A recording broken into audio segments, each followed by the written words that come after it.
ಎಲ್ಲರಿಗೂ ನಮಸ್ಕಾರ. ನನಗೆ ಹುಷಾರಿಲ್ದಿದ್ದಾಗ ನನ್ನ ಬಗ್ಗೆ ಕೇರ್ ಮಾಡಿದ್ದಕ್ಕೆ ನಿಮಗೆಲ್ಲ ತುಂಬ ಹೃದಯದ ಧನ್ಯವಾದಗಳು. ನಾವು ಕಾರ್ಟೂನ್ ಬೊಮ್ಮೆಗಳಾದರೂ ಇಷ್ಟೊಂದು ಪ್ರೀತಿ ವಿಶ್ವಾಸ ಇಟ್ಟಿದ್ದೀರಲ್ಲ, ಅದೇ ನನಗೆ ತುಂಬ ಖುಷಿ ಆಯಿತು. ನಿಮ್ಮ ಈ ಪ್ರೀತಿ ವಿಶ್ವಾಸಕ್ಕೆ ನಾನು ಸದಾ ಚಿರಋಣಿ. ನಮಸ್ಕಾರ. ಏನಜಯ್, ಏನೋ ಮಾಡ್ತಿದ್ಯಾ? ಅಣ್ಣ, ವೆಜಿಟೇಬಲ್ ಸೂಪ್ ಬೇಕಣ್ಣ ನಿಂಗೆ? ಬೇಡ ಅಜಯ್, ಬೇಡ, ತಗೋ. ನಾನು ಟಿಫನ್ ಮಾಡಿದೆ. ಅಣ್ಣ, ನಿನ್ನ ಹತ್ರ ಏನೋ ಕೇಳಬೇಕಾಗಿತ್ತು. ಕೇಳು ಅಜಯ್. ಅಣ್ಣ, ನನಗೊಂದು 20,000 ಅಮೌಂಟ್ ಬೇಕಾಗಿತ್ತಣ್ಣ. ಓ ಹೌದಾ ಅಜಯ್, ಈ 3-4 ದಿವಸ ಟೈಮ್ ಕೊಡು ಅಜಯ್, ಆಮೇಲೆ ಕೊಡ್ತೀನಿ. ಇಲ್ಲ ಅಣ್ಣ, ಅರ್ಜೆಂಟ್ ಬೇಕಾಗಿತ್ತು ನನಗೆ. ಏನಕ್ಕೂ ಅಷ್ಟು ಅರ್ಜೆಂಟು ಅಜಯ್ ನಿನಗೆ? ಹಾಂ, ಏನಕ್ಕಪ್ಪ ಅಷ್ಟು ಅರ್ಜೆಂಟು? ಏನು ಮನೆಗೆ ಉಪ್ಪು, ಮೆಣಸಿನ್ಕಾಯಿ, ಹುಣಸೆಹಣ್ಣು, ಬೇಳೆಕಾಳು ಎಲ್ಲ ತರಬೇಕಾಗಿತ್ತೇನೋ? ಹಾಂ, ಎಲ್ಲ ಖಾಲಿ ಆಗೋಗೈತೆ ಅಂತ ಹೇಳಿದ್ಲಾ ಸವಿತಾ ನಿನಗೆ? ಹಾಂ, ಅಲ್ಲ, ಅವ್ನಿಗೆ ಹುಷಾರಿರಲಿಲ್ಲ, ಹೆಂಗಿದೆಯಣ್ಣ ಅಂತ ಕೇಳೋದು ಬಿಟ್ಬಿಟ್ಟು ನಂಗೆ 20,000 ಅಮೌಂಟ್ ಬೇಕು ಅಂತ ಕೇಳ್ತಾ ಇದೆಯಲ್ಲ, ಇನ್ನೆಂಥ ಮನ್ಸಿರ್ಬೋದು ನಿಂದು? ಹಾಂ ಅಮ್ಮ, ಹೋಗ್ಲಿ ಬಿಡಮ್ಮ, ಯಾಕಮ್ಮ? ಮುಚ್ಚೋ ಬಾಯಿ. ಅವ್ನು ಚಿಕ್ಕಂದಿನಿಂದ ಅವನ್ನ ಬಿಟ್ಟಂಗೆ ಬಿಟ್ಟು ಹಾಳು ಮಾಡಿರೋದು ನೀನೇ ಅಲ್ಲ. ಎಲ್ಲೋ ಹೊರಗಡೆ ಸುತ್ತಾಡಕ್ಕೆ ಹೋಗ್ತಾನೆ ಅಂದರೆ ಸಾಕು 20,000, 30,000, 40,000 ಕೊಟ್ಟು ಹಾಳು ಮಾಡಿದ್ದೆ ನೀನು ಅವನನ್ನು. ಇವತ್ತು ನೋಡ್ದ ಯಾವ ಪರಿಸ್ಥಿತಿಗೆ ಬಂದು ನಿಂತಿದ್ದಾನೆ? ಹಾಂ, ಜೊತೇಲಿ ಕರ್ಕೊಳ್ಳೋ ಅಂದರೆ ಇನ್ನೂ ಚಿಕ್ಕ ವಯಸ್ಸು. ಬಿಡಮ್ಮ ಇರಲಿ ಅಂತ ಹೇಳಿ ಇವತ್ತು ನೋಡು ದೊಡ್ಡ ಸೋಂಬೇರಿ ಆಗಿ ಕೂತವನೆ. ಬೇಡ, ನಮ್ಮನ್ನು ಸಾಕೋದು ಬೇಡ, ಅವನ ಹೆಂಡತಿ ಅವನ ಮಕ್ಕಳನ್ನ ಸಾಕುವಂಥ ಕೆಪಾಸಿಟಿ ಆದರೂ ಬೇಡ ಅವನಿಗೆ. ಹುಷಾರಿಲ್ಲಲ್ಲಪ್ಪ, ಹಾಸ್ಪಿಟ್ಲಲ್ಲಿ ಅಡ್ಮಿಂಟ್ ಆಗಿದ್ನಲ್ಲ. ಹೆಂಗಿದ್ಯಾ ವಿಜಯಣ್ಣ ಅಂತ ಕೇಳೋದು ಬಿಟ್ಬಿಟ್ಟು ದುಡ್ಡು ಬೇಕು ಅಂತ ಕೇಳ್ತಾನಲ್ಲ. ಇವನು ಎಂಥ ಅವನು ಇರಬೇಕು? ಹಾಂ, ಇವನಿಗೆ ಉಗಿದಿರಾ ಸತ್ಕಾರ ಮಾಡ್ತಾರಾ? ನಾಚಿಕೆ ಆಗಲ್ಲೇನೋ ನಿನ್ನ ಜನ್ಮಕ್ಕೆ? ಅಲ್ಲ, ಅವನಂಥ ಪರಿಸ್ಥಿತಿ ಒಳಗಿದ್ರೂ ಕರ್ಕೊಂಡು ನಡಿ ಅಂದ್ರೆ ಆಗಲ್ಲ ಅಂತ ಹೇಳ್ದಲ್ಲ. ಅವನ ಹತ್ರ ದುಡ್ಡು ಕೇಳ್ತಾ ಇದೆಯಲ್ಲ. ಅಮ್ಮ, ನಾನೇನೋ ಅವ್ನು ಸಂಪಾದನೆ ಮಾಡಿರೋದ್ರಲ್ಲಿ ದುಡ್ಡು ಕೊಡು ಅಂತ ಹೇಳ್ತಾ ಇಲ್ಲ.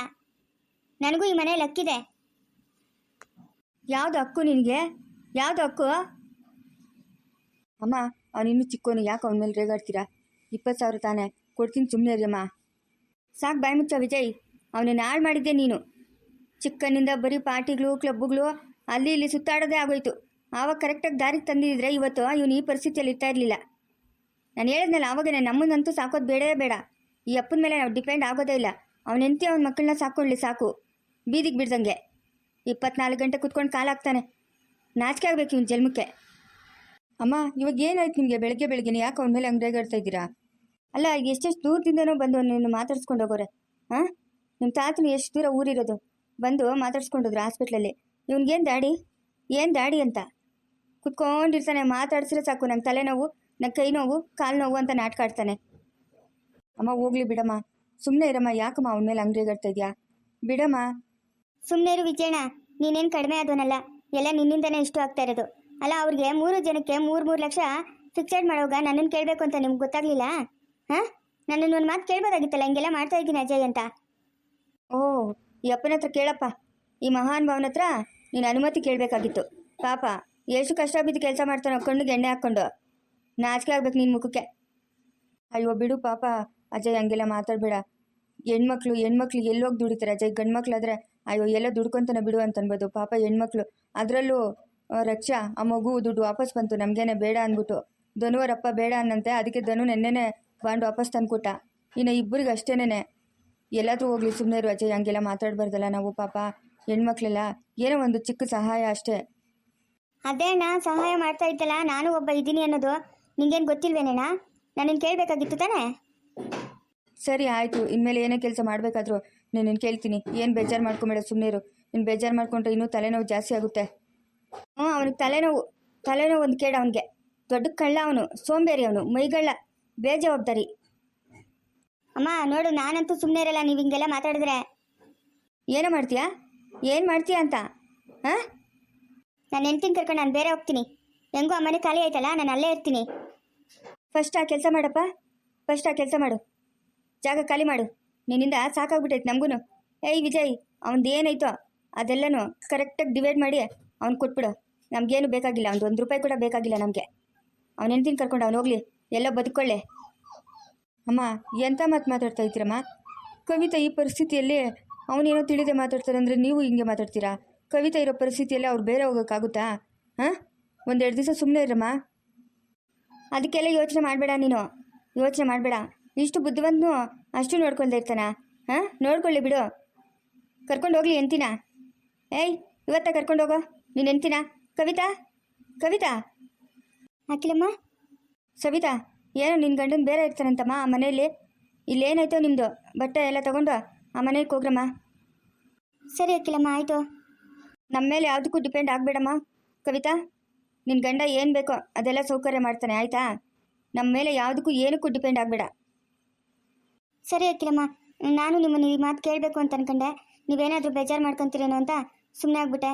ಬಾವಾ ಅಜಯ್ ಅವ್ರನ್ನ ಒಂದು ಮಾತು ಕೇಳಿಬಿಟ್ಟು ಅವ್ರಿಗೆ ಅಮೌಂಟು ಫಿಕ್ಸೆಡ್ ಮಾಡ್ಬೋದಾಗಿತ್ತಲ್ಲ ಅಖಿಲಮ್ಮ, ಯಾಕೆ ಕೇಳಿಲ್ಲ? ಅಯ್ಯೋ, ನಿನಗೂ ನಿನ್ನ ಗಂಡನಿಗೂ ಇಷ್ಟೊಂದು ಕೋಪ ಬರ್ತೈತೆ ಅಂತ ಯಾರಿಗೆ ಗೊತ್ತಿತ್ತಮ್ಮ? ಯಾರಿಗೆ ಗೊತ್ತಿತ್ತು? ಏನೋ ಮಾಡ್ದ ನನ್ನ ತಮ್ಮ ಅಲ್ಲ ಅಂತ. ಪಾಪ ನಿಮಗೆಲ್ಲ ಇಷ್ಟೊಂದು ಬೇಜಾರಾದೈತೆ ಅಂತ ಗೊತ್ತಿದ್ದರೆ ನಿಮ್ಮನ್ನೆಲ್ಲ ಕೇಳ್ಬಿಟ್ಟನೇ ಮಾಡ್ತಾಯಿದ್ದ. ಏ ವಿಜಯ್, ನಿನಗೆ ಹೇಳ್ತಾ ಇರೋದು, ಅವ್ನಿಗೆ ಸೇರಬೇಕಾಗಿದ್ದಿದ್ದು ಅಮೌಂಟು, ಅವ್ನಿಗೇನೇನು ಪ್ರಾಪರ್ಟಿ ಹೋಗಬೇಕು, ಅಲ್ಲಿ ಒಂದು ಸ್ವಲ್ಪ ಬಾಡಿಗೆ ಮನೆಗಳೆಲ್ಲ ಇದೆಯಲ್ಲ ಇವನಿಗೆ ಕೊಟ್ಬಿಡು. ಅವನೇ ತಿನ್ಕೊಂಡಿದ್ದೋಗ್ಲಿ ಆರಾಮಾಗಿ.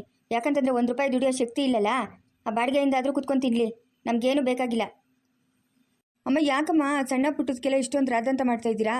ಹಾಂ, ಇಲ್ಲ ಬಾವ, ನಾವು ಸಪ್ರೇಟಾಗಿ ಇರ್ತೀವಿ. ನೀವು ನಮ್ಮನ್ನು ಯಾವುದೂ ಲೆಕ್ಕಕ್ಕೆ ತಗೊಳ್ಳಲ್ಲ. ಏನು ಮಾಡ್ಬೇಕಂದ್ರೂ ನಮ್ಮನ್ನು ಒಂದು ಮಾತು ಕೂಡ ಕೇಳಲ್ಲ. ಸುಮ್ಮನೆ ಅಜಯ್ ಅವ್ರು ಬೇಜಾರು ಮಾಡ್ಕೊತಾರೆ. ನೀನು ಬೇಜಾರು ಮಾಡ್ಕೊಂಡ್ರೆ ತಲೆನೋವು ಜಾಸ್ತಿ ಆಗುತ್ತೆ ಅವ್ರಿಗೆ. ಇವಾಗ ಅವನೇ ತಾನೇಪ್ಪ ಹೇಳಿದ್ದು ನಾವು ಸಪ್ರೇಟ್ ಇರ್ತೀರಿ ಅಂತ. ಇರಲಿ ಬಿಡು, ಇಲ್ಲಿ ಕೂತ್ಕೊಂಡು ತಿಂತ ಇದ್ನಲ್ಲ, ಗೊತ್ತಾಗುತ್ತೆ ಅವನಿಗೆ ಜೀವನ ಅಂದರೆ ಏನು ಅಂತ. ಅಲ್ಲಮ್ಮ ಕವಿತಾ, ಅವನೇನೋ ದುಡುಕಿ ಮಾತಾಡ್ತಾನಂದ್ರೆ ನೀನು ಹಂಗೆ ಮಾತಾಡೋದಾ? ಇಲ್ಲ ಬಾವ, ನಾನೇ ನಿಮ್ಮನ್ನು ಕೇಳಬೇಕು ಅಂತಿದ್ದೆ, ಅಷ್ಟರಲ್ಲಿ ಇವರೇ ಕೇಳಿದ್ದಾರೆ. ನಾವು ಆ ಮನೇಲಿ ಇರ್ತೀವಿ ಬಾವ ಸಪ್ರೇಟಾಗಿ. ಅಜಯ್, ಏನು? ಇಲ್ಲ ಅಣ್ಣ, ನಾನು ಸಪ್ರೇಟಾಗಿ ಇರಬೇಕು. ಯಾಕೆ ಬೇಕು ಸುಮ್ಮನೆ ನಿಮ್ಮ ಸವಾಸ ಇಲ್ಲ. ಅಲ್ಲಮ್ಮ, ನೀನು ಈ ಪರಿಸ್ಥಿತಿಯಲ್ಲಿ ಸಪ್ರೇಟಾಗಿ ಕಳಿಸಿದ್ರೆ ನಾವೆಲ್ಲ ಇಲ್ಲಿ ನೆಮ್ಮದಿಯಾಗಿ ಇರ್ತೀರೇನಮ್ಮ?